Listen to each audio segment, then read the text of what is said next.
Hello बच्चों, let's read the question. The question is find the ratio of number of atoms of gaseous sodium in the state 3p to that in the ground state 3s at a temperature T equals to 2400 Kelvin.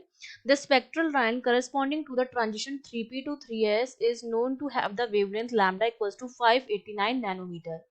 तो देखो हमें क्या निकालना है, हमें निकालना है ratio of the number of gaseous sodium जो 3p स्टेट में है और 3s स्टेट में है. तो इसका की कॉन्सेप्ट हमारा क्या रहेगा, ये आपका डायरेक्ट फॉर्मूला बेस्ड क्वेश्चन है और हमारे पास जो फॉर्मूला होता है नंबर्स के रेशियो का n अपॉन एन नॉट, जहां पर ये ग्राउंड स्टेट में आपके नंबर ऑफ एटम्स होते हैं और ये आपके जो होते हैं वो एक्साइटेड स्टेट में कह सकती हूँ उसमें नंबर ऑफ एटम्स होते हैं. ठीक है, इसको मैं एक्साइटेड स्टेट और अपर स्टेट कह सकती हूँ, उसमें नंबर ऑफ एटम्स होते हैं. इनका जो रेशियो होता है that is given by G upon G not E की power minus H W upon K T, जिसको मैं लिख सकती हूँ जी अपॉन जी नॉट ई की पावर माइनस 2 पाई H dash C upon lambda के टी, जहाँ पर के आपका बोल्ट्जमैन कांस्टेंट है जिसकी वैल्यू फिक्स होती है, टी आपका टेम्परेचर है, लैम्डा आपकी वेवलेंथ है, सी आपकी स्पीड ऑफ लाइट है, एच डैश जो होता है उसकी वैल्यू होती है एच अपॉन 2 पाई के बराबर और एच आपका प्लांक कांस्टेंट होता है, ये भी कांस्टेंट, इसकी वैल्यू भी फिक्स है.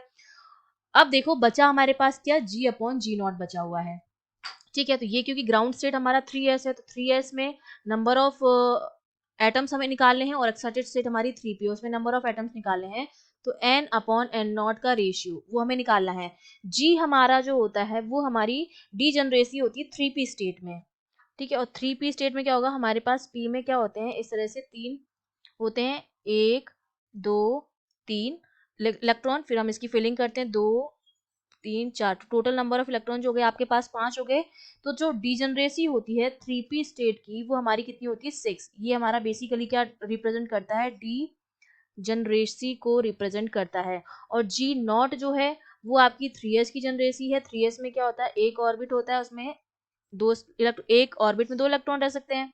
ठीक है, वो हमारा हो गया. तो ये हमारा कितना हो गया 3s में, ये 3s है, ये 3p है, इसकी जनरेसी कितनी हो जाएगी 2 हो जाएगी. तो जी अपॉन जी नॉट की वैल्यू भी हमें पता है, टेम्परेचर हमें गिवन है 2400 केल्विन, लैम्डा हमें गिवन है, वेवलेंथ हमें गिवन है, और उसके अलावा जो भी है वो आपके कांस्टेंट है.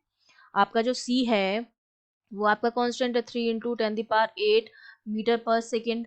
के आपका कांस्टेंट है जो कि बोल्ट्जमैन कांस्टेंट है, एच आपका कांस्टेंट है जो कि आपका क्या है, प्लांक कांस्टेंट है. तो ये सारे आपके कांस्टेंट हो जाएंगे. तो प्लांक कांस्टेंट की वैल्यू तो हमें पता ही है, प्लांक कांस्टेंट की वैल्यू हमारे पास क्या होती है, H equals to 6.626 into 10⁻34 joule second.